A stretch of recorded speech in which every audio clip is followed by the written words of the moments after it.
সেই লোকটা মদ খানায় মদ করে দোকানে যেতে যেতে রাস্তায় একটা কোরআনের আয়াত লেখা বিসমিল্লাহির রহমানির রহিম কাগজ থেকে সেটা চুম্বন দিয়ে ধুয়ে পরিষ্কার করে আতর গোলাপ দিয়ে আলমারিতে তুলে রেখে আবার মদের দোকানে চলে গেলেন মদ খেতে। একদিন নয়, দুদিন নয়, পর পর 3 দিন হযরত বিশ্বে হাবিব দেখছেন যে তার নামটা মহান আল্লাহ আল্লাহর ওলিদের খাতায় লিখে দিয়েছেন। সুফিয়ানে সৌরি স্বপ্ন দেখছেন যে বিশ্বে হাবিব আমাদের দলভুক্ত। সুফিয়ানে সৌরি রাহমাতুল্লাহ 3 দিন পরে এসে বলছেন বিশ্বে হাবিব তুমি কি এমন কাজ করেছো, তোমার মতো বদ্ধ মাতালের নামে আমাদের দলভুক্ত হলো। হযরত বিশ্বে হাবিব বলেছিলেন হুজুর আমার জীবনের একটা ভালো কাজ করেছি, সেটা হলো যে বিসমিল্লাহ লেখা কোরআনের আয়াতটা লেখা মাটিতে গড়াগড়ি যাচ্ছিল, তাকে আমি তুলে চুম্বন দিয়ে যত্ন করে আলমারিতে তুলে রেখেছি। একটা ভালো কাজ তার ইহকাল পাল্টে পরকালের ওই লোকগুলো দলভুক্ত। কিসের জয় দেয় করে কদিনের জন্য দুনিয়া এসছে আমরা ভেবেছি হাজার মঈনুদ্দিন চিশতি রহমাতুল্লাহ ওই ঘরটার ভিতরে শুধু আল্লাহ আল্লাহ করতেন, তাহাজ্জুদ করতেন, কোরআন তেলাওয়াত। আমি আল্লাহকে সাক্ষী রেখে বলছি আপনাদের মতো এত বড় ইমানদার দিনদার পরেজগার মুত্তাকি বান্দা দেখি আমি যখন যাই সেখান থেকে হোক জলসা থেকে হোক আমার অনেকগুলো রোগ আছে, তার মধ্যে একটা মিনি আমি বাইকটাই বেশি ভালো লাগে, 4 চাকার ভিতরে উঠি গা গোলায় প্রতি হয় বিভিন্ন রোগ আছে গাড়ি বাড়ি পড়ে যাবে তো আমি নিয়ে যাই, খুব দূরে না হলে যাই মুক্ত বাতাসে চললে ঠিক থাকে, ওর ভিতরে ঢুকলেই আমার প্রয়োজন অক্সিজেন সব। তো ট্যাবলেট খেয়ে যায় গলাগুলোর দিকে আমি যেতাম এখন কম খাই। তো আমি যখন কোরআন পড়তে যাই সূরা ইয়াসিন আওয়াজ পড়তে শেষ হয়ে গেল, আবার পড়া শুরু করলাম, আবার পড়া শুরু করলাম। আর আমি সারা রাস্তা যেতে যেতে ভাবি যে আল্লাহ যদি অ্যাক্সিডেন্ট বা পড়ে গিয়ে যদি মরেই যাই তাহলে যেন আমার মরণটা শহীদি মরণ হয়। আর এমনি অ্যাক্সিডেন্টের মরণ শহীদি মরণ, এসব ভাবনা ভাবতে ভাবতে যে আপনারাও ভাবনাটা থাকবে মরে তো যেতে আলাদা নেই, তো যেন মরণটা ভালো মরণ হয়।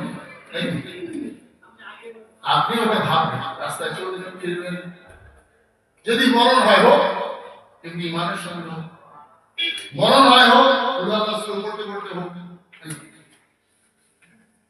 আমি মনে হয় এই যে মাথা উঁচু করে সমাজে দাঁড়িয়ে আছে শুধু মনে হয় এই মানুষের দোয়ার আশীর্বাদে যারা ওই দূরের থেকে ভাবে অনেকে আমি কিন্তু খুব বড় মাপে আলম পেলাম আর অনেক তালের বড় জানি, তবে এটা জানি বিশ্বাস করি পৃথিবীর বহু বড় বড় আলেম বেঈমান হয়ে গেছে, কাফের হয়ে গেছে, মুরতাদ হয়ে গেছে, তাদের ঈমান নষ্ট করে তারা বহু বড় বড়। সেই জন্য আল্লাহ যেন ওই আলেমগুলোর দলভুক্ত আমাকে না করে, এটা হচ্ছে আমার প্রথম চাহিদা। আমি নামাজ পড়ে গর্ব করা যায় না, আপনাকে ভাবতেই হবে যে আমার নামাজটা মানে নামাজ, আল্লাহ যে নামাজ আমি পড়ছি এটা কি নামাজ বলে?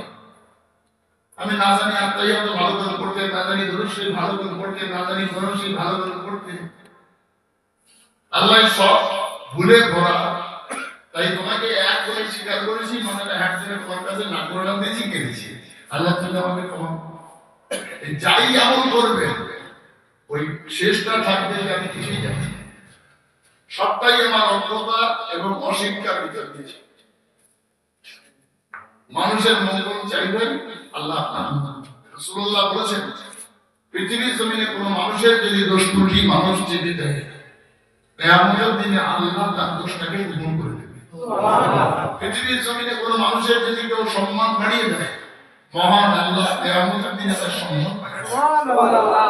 অর্থাৎ আপনার দরকার সেই কিয়ামত, সেটা ভালো, সেইটা ভালোর জন্য যেটা দরকার সেটা। কাউকে আপনি আর আমি যদি ভাবি, আমরা দেখেছি বহু মানুষ, কত মুসলাম, কত গুন্ডা, কত পান্ডা, কোথায় খানায় কোথায় পুলিশ চলে গেল, কার হাতে কে করছে দেখছেন। আমার এক ভক্ত আছে রাজারহাট থানা না মানে উত্তর 24 পরগনা জেলায় সব থেকে বড় পকেট মারদের মাস্টার। ওর বাড়ি একটা খতম করতে যেত, আমি ছেলেকে পাঠাতাম, আমি দেখলাম তখনকার দিনে আজ থেকে বছর 20 আগে তখনও আমাকে 10,000 টাকা বলছে, হুজুর যারা পড়তেছে 8-10টা ছেলে ওদের সব 1,000 করে দেবেন আর আপনি 9,000 কি ওদের 1,000 করে দেবেন, আপনি 5,000 এরকম একটা টাকাও গরিব। তো লোকটা এনে অনার ইংরেজি বুঝতে পারে, লোকটা শুট কোট প্যান্ট একেবারে দেখলে মনে হবে যে ও মানে রাইটার্সের চাকরি টাকরি করে কি একটা উচ্চ রাখছে মুসলমান। ওরা 3 ভাই এই কাজ করে, 2 ভাই মারা গেছে, ছোটটা বেঁচে আছে। বড় ভাইটার নাম মাহমুদ, মেজো ভাইটার নাম ভোলা, মুসলমান। ছোট ভাইটার নাম ভোলা কাকিমা। তো তোলা ভাই বেঁচে আছে, তোর বাড়ি আমি যেটা সেটা রাজকীয় বাড়ি। তো ও শুধু বলতে একটা কথা যে আমি আমার জীবনে যা রোজগার করেছি, 12 আনা ব্যয় করেছি গরিব মানুষের জন্য। আর আমার সঙ্গে যে ছেলেরা থাকে ওদের গায়ে আমি পুলিশের আঁচড় দিতে দেখি। পাবলিক ধরে মানলে আলাদা কথা, কিন্তু পুলিশের হাতে চলে গেলে আমি তোদের যত টাকা দিই যাবেন না। আরে হুজুর আমার এই ভালো কাজগুলো আল্লাহ কবুল করে কি ভেস্তে দেবে না? আমি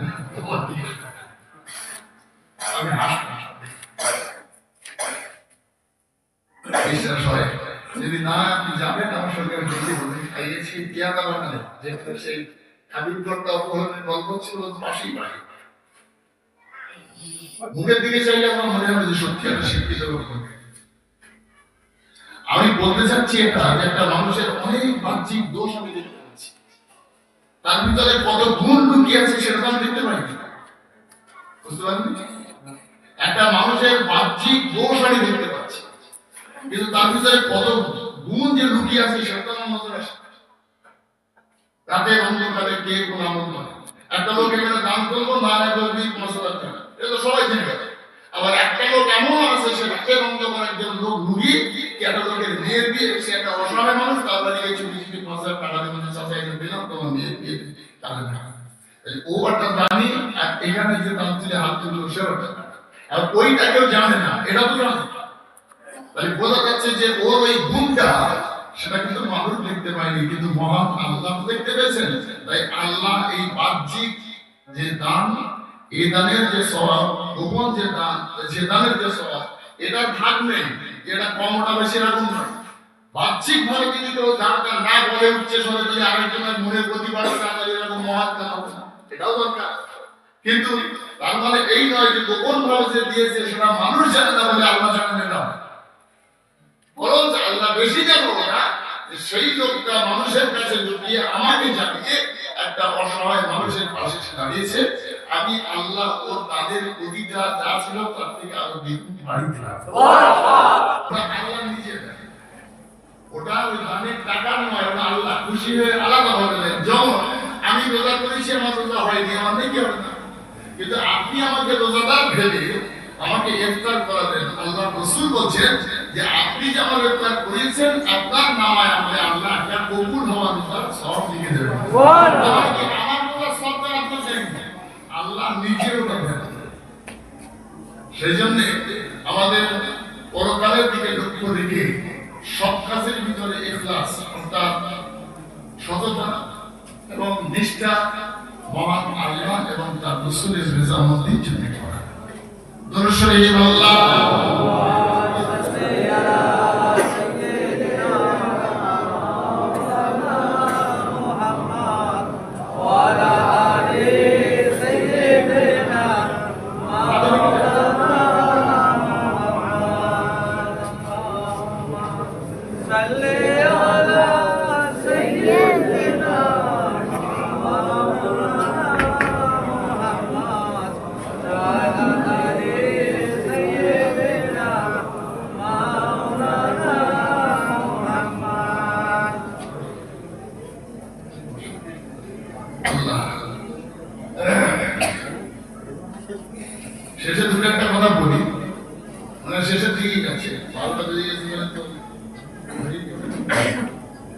আমাদের যেদিকে মেশিনটা নষ্ট হয় বা পর্যায়ে থাকে পানিটাই হয়।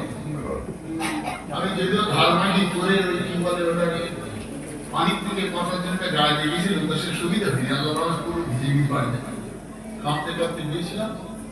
আমার সেখান থেকে গলা জ্বলে যাচ্ছে আর কেসে কিছু আজকে একটা দুটো টিপে ট্যাবলেট সেই সন্ধ্যে থেকে চালাচ্ছি, মাইকি করতে হবে। তো যাই হোক, সেটা তো হয়তো তাই সেটা মনে করছি আমার গলার পরিষদ খুব খারাপ। আর তার থেকে একটা বড় বেদনা বা কষ্ট আমি শুরুতে এই জন্য বলিনি, ওটা বললেই মনটা খারাপ হয়ে যাবে, মনটা খারাপ হয়ে গেলে কথা বলতে সেই জন্য আমার তিনটে দাদু, আমার দাদু বেশি, বড় দাদা চারটে ছেলে, তারা মারা গেছে চারটে ছেলে। আমার আপনারা তিন ভাই, মেজর তিনটে ছেলে, তারা তিনজন মারা গেছে এই গত বছরের। ছোট দাদার একটা ছেলে। এখন আমাদের যারা আমাদের বাড়ি গ্যাসের তারা দেখেছে, এটা আল্লাহ অহংকার নয়, গর্ব, খুব মধুর সম্পর্ক। মানে ওটা চাষ তো সবাই সব চাষ না। ও আমার থেকে 2 বছরের বড়, আমার এই ছোট দাদা ছেলে, একসঙ্গে স্কুলে পড়াশোনা করেছি। ওই চাষাটা এমনি আমার বাড়ি আসে, মাঝে মাঝে প্রায় আসে, এসে আমার মেয়েদের ডাকে আমরা ধরে চাটা ছাড়া খায়।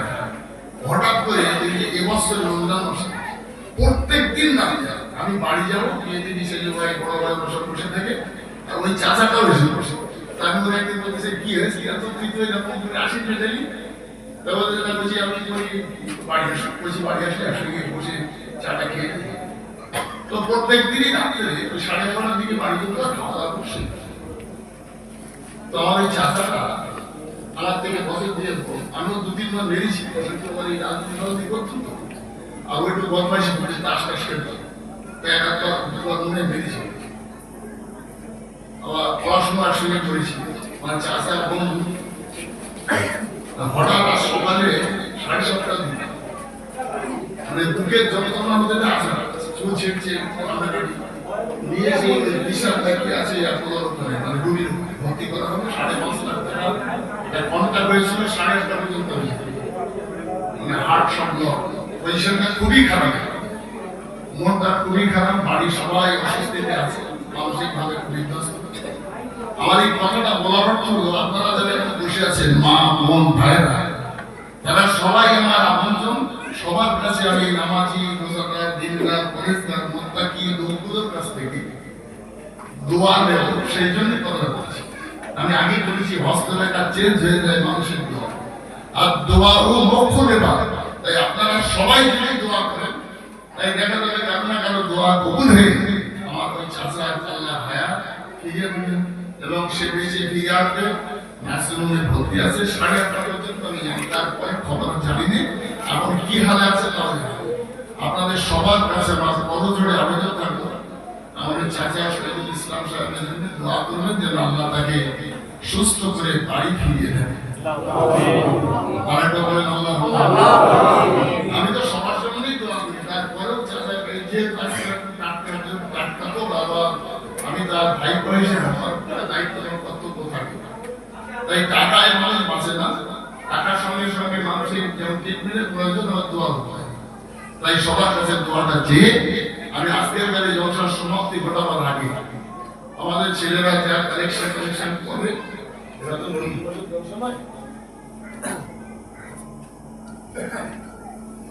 তো সেই জন্য অনেক সময় আমাদের মা বোনেরা আশেপাশে থাকেন যারা, তারা সবাই 2-5 টাকা 10 টাকা করে আনে, আর যখন কালেকশন না করা হয় তখন চলে যায়, পরিবার কিছু করি। আবার পয়সা যদি 2-5 লাখ বেঁচে যায়, ওরা তো মজুরি দিয়ে। সেই জন্য যদি আমার মা বোনেরা পয়সা নিয়ে আসে থাকেন, বা এখানে যদি কেউ মনে করেন আমি 100 লোক পরিচয় করি, আমরা তো সবাই ততক্ষণে বিরিয়ানি কাটের ব্যবস্থা করো, খাবার দিকে মেরে দিয়ে দেওয়া শুরু করো, পয়সা কোথায় করবে চলে যাও। মা বোনের কাছে, আপনাদের কাছে, যাদের কাছে যা আছে 10 টাকা 20 টাকা করে দেন।